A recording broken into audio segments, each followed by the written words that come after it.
अस्सलाम वालेकुम स्टूडेंट्स आज हम लोग एक्सरसाइज 4.1 क्वेश्चन 3 सॉल्व करेंगे। स्टूडेंट्स इस 4.1 एक्सरसाइज को समझने से पहले हमें एक केस समझना है। वो मैंने साथ में रफ वर्क पे लिखा हुआ है कि when factor are linear and non repeated. Students हमारे पास जो फैक्टर्स हैं वो लीनियर और नॉन रिपीटेड होने ज़रूरी है। ये आपने याद रख लेना कि जब भी फैक्टर्स लीनियर हों और नॉन रिपीटेड हो उस वक्त ये फॉर्म बननी है, जो मैं भी आपको बना के दिखाता हूँ स्टूडेंट्स।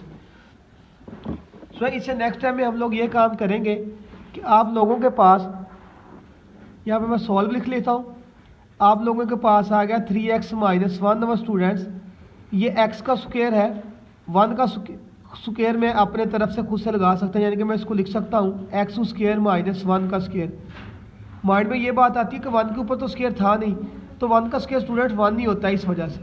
अब मैं स्टूडेंट आप पे आप लोगों को थोड़ा सा काम करके दिखाता हूँ कि अगर आप लोगों के पास कहीं पे ये चीज़ बन जाए a square - b square students, तो हम उसको लिख सकते हैं a - b और a + b।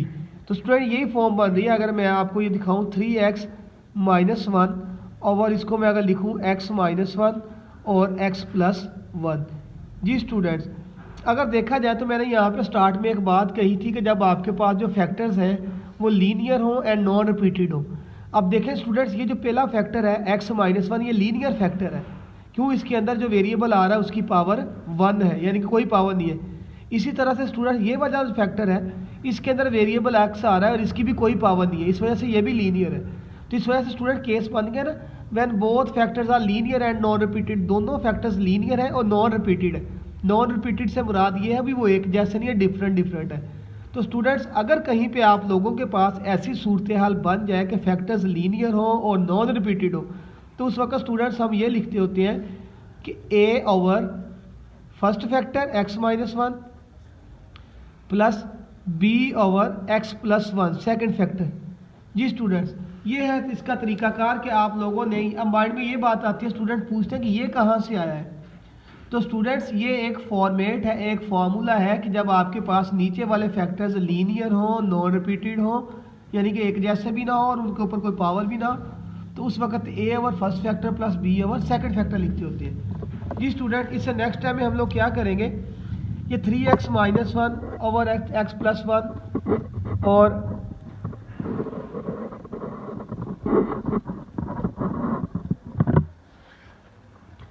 3x - 1 over x - 1 और x + 1। जी स्टूडेंट्स ये सारा वैसे का वैसे, अब इन दोनों का एलसीएम ले लेते हैं।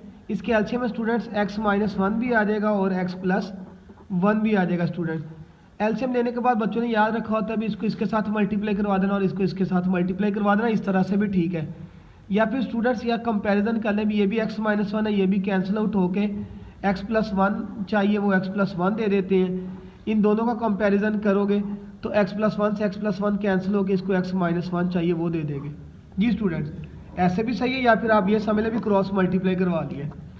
इससे नेक्स्ट टाइम में स्टूडेंट्स हम लोग ये काम करेंगे कि ये सारे के साथ सारा कैंसिल हो जाएगा। अब आपके पास बच जाएगा 3x - 1 equal to a into x + 1 plus b into x - 1। इस स्टूडेंट को, इस इक्वेशन को आप स्टूडेंट्स 1 का नेम दे देंगे। अब इस 1 इक्वेशन के अंदर आप लोगों के पास दो फैक्टर्स आ रहे हैं और दोनों लीनियर है। जब लीनियर फैक्टर आ जाते हैं तो उनको इक्वल टू 0 रखते होते हैं। तो स्टूडेंट्स इस वजह से मैं पहले x + 1 को इक्वल टू 0 रखूंगा, वहाँ से x का आंसर निकाल के इस पूरी इक्वेशन में पुट करूंगा। फिर मैं x - 1 को इक्वल टू 0 रखूंगा, वहाँ से x का आंसर निकाल के पूरी इक्वेशन में रखूंगा। ये दोनों काम स्टूडेंट बारी बारी करने हैं। तो स्टूडेंट मैं सबसे पहले x + 1 को इक्वल टू 0 रखता हूँ। यहाँ पर मैं लिख भी देता हूँ पुट x + 1 इक्वल टू 0। तो इससे अगले स्टेप में स्टूडेंट्स x अपनी जगह पे रहेगा, ये 1 उधर जाकर नेगेटिव का 1 हो जाएगा। स्टूडेंट ये आपके पास x की वैल्यू -1 आ गई है। अब मैं स्टूडेंट्स यही x की जो वैल्यू मेरे पास -1 आई है, मैं इस 1 इक्वेशन, ये वाली इक्वेशन में पुट कर दूंगा x की जगह -1। तो 3 student into -1 equal to a into -1 + 1 plus b into -1 3 1 -3 -1, ये नेगेटिव का 1 और पॉजिटिव का 1 कैंसिल होके स्टूडेंट 0 आ जाएगा। तो 0 ए से मल्टीप्लाई मैं लिख भी देता हूँ, चले 0 आ जाएगा प्लस माइनस माइनस प्लस होकर -1 और -1 -2 हो जाएगा। इससे नेक्स्ट टाइम स्टूडेंट a 0 से मल्टीप्लाई होकर 0 हो जाएगा, प्लस माइनस माइनस 2b से मल्टीप्लाई होकर 2b हो जाएगा, माइनस माइनस प्लस होकर माइनस का 4 हो जाएगा, बड़ी वैल्यू का साइन आ जाएगा। -4 स्टूडेंट्स पे ऐसे ही 0 - 2b करोगे -2b आ जाएगा। इससे नेक्स्ट टाइम स्टूडेंट्स अब हम लोग क्या काम करेंगे, b अपनी जगह पे -4 ओवर -2 ये मल्टीप्लाई हो जाकर डिवाइड हो जाएगा स्टूडेंट। माइनस से माइनस स्टूडेंट्स कैंसिल हो जाएगा, 2 1 2 और 2 2 4 हो जाएगा, माइनस से माइनस कैंसिल, 2 1 2 2 2 4। तो स्टूडेंट 2 = b, ये आपके पास b का आंसर आ गया स्टूडेंट्स। अब हम लोग क्या करेंगे, अब मैं फिर रिपीट कर देता हूँ कि यहाँ पे दो फैक्टर्स लीनियर आ रहे हैं, एक x+1 और एक x-1। पहले हम x+1 = 0 पुट कर चुके हैं, अब हम x-1 = 0 पुट करेंगे। तो स्टूडेंट मैं लिख देता हूँ, पुटिंग x-1 = 0 और यहाँ से x का आंसर मेरे पास स्टूडेंट्स 1 आ जाएगा। ये स्टूडेंट्स x-1 = 0 रखा, वहाँ से x का आंसर 1 आ गया। अब मैं ये जो आंसर -1 यानी कि 1 आया है, मैं किस में पुट करना है, मैं इस वाली इक्वेशन में, ये जो आपको नज़र आ रही है इस वाली इक्वेशन में पुट करना है स्टूडेंट्स। तो आप डायरेक्ट भी पुट कर सकते हैं, मैं ऐसा कर देता हूँ, ये इक्वेशन दोबारा लिख लेता हूँ, 3x - 1 = a × x+1 plus b × x-1। ये स्टूडेंट मैंने इक्वेशन दोबारा जानबूझ के लिख लिया, आप नहीं भी लिखना चाहें तो कोई मसला नहीं है। अब मैं इस पूरी इक्वेशन के अंदर x की जगह 1 पुट कर देता हूँ, यानी कि 3 × 1 - 1 a × 1 + 1 प्लस b × 1 - 1। जी स्टूडेंट्स 3 1 3 -1 वैसे ही 1 + 1 2 आ जाएगा। ये स्टूडेंट्स प्लस का 1 ये माइनस का 1 कैंसिल होकर 0 आ जाएगा, b 0 से मल्टीप्लाई होकर 0 यानी कि 2a से मल्टीप्लाई होकर 2a हो जाएगा, 3 में से 1 माइनस होकर 2 आ जाएगा। जी स्टूडेंट इससे नेक्स्ट टाइम में स्टूडेंट्स हम लोग क्या काम करेंगे, 2 मल्टीप्लाई हो रहा है, आप लोग इसको डिवाइड करवा दोगे, तो यानी कि ये हो जाएगा 2/2 = a। तो ये कैंसिलिंग होकर स्टूडेंट्स आपके पास a का आंसर 1 आ जाएगा।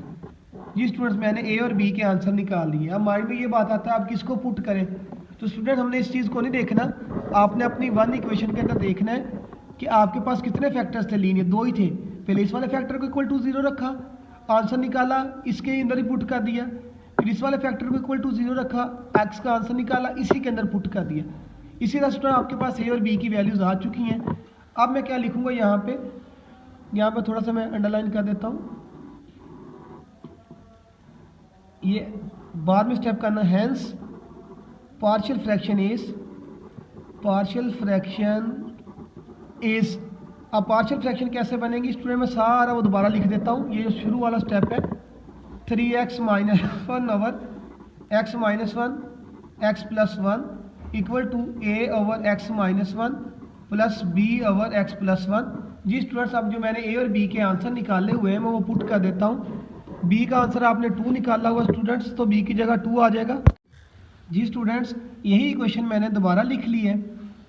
अब हम a और b की जो वैल्यूज निकालेंगे वो पुट करेंगे, 3x - 1 ओवर x-1 और x+1 स्टूडेंट्स वैसे का वैसे रखेंगे = अब ये जो a आ रहा है, इस a की वैल्यू आप लोगों ने निकाली हुई है, एंड पे पड़ी हुई है 1 है, वो हम इस a की जगह स्टूडेंट्स 1 लिख देंगे, 1 ओवर आप लोगों के पास आ जाएगा x-1 प्लस स्टूडेंट b आ रहा, तो b की वैल्यू स्टूडेंट्स आप लोगों ने निकाली हुई है 2, तो इस b की जगह 2 लिख देंगे, नीचे वाला x+1 वैसे का वैसे आ जाएगा। जी स्टूडेंट्स ये हमने पार्शियल फ्रैक्शन बना लिया इसकी।